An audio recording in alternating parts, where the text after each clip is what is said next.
Social মিডিয়ায় সবচেয়ে বেশি ট্রেন্ডিংয়ে চলা আজকের গান বুলবুল, তার পেছনের যে গল্প, সেই গল্পটা আসলে কোনো প্রেমের গল্প নয়।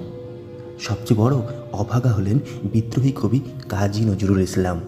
কবির 4 বছরের শিশু বুলবুল যে রাতে মারা গিয়েছিল, সেই রাতে কবির পকেটে একটা কানাকড়িও ছিল না। অথচ কাফন দাফন গাড়িতে করে দেহ নিয়ে যাওয়া ও গোরস্থানের জমি কেনার জন্য দরকার ছিল 150 টাকা।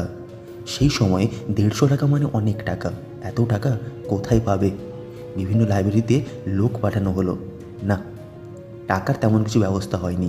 শুধুমাত্র ডিএম লাইব্রেরিতে দিয়েছিল 35 টাকা। আরও অনেক টাকা বাকি। টাকা আবশ্যক।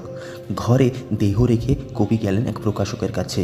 প্রকাশক শর্ত দিল, এই মুহূর্তে কবিতা লিখে দিতে হবে, তারপরে টাকা। কবির মনে নীরব কান্না ও যাতনা লিখে দিলেন এই কবিতার মাধ্যমে।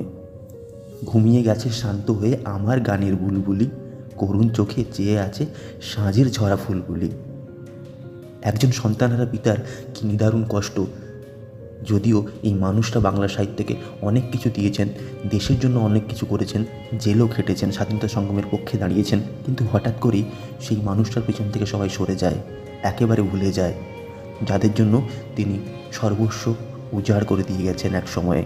তিনি হলেন আমাদের বিদ্রোহী কবি কাজী নজরুল ইসলাম। শ্রদ্ধা।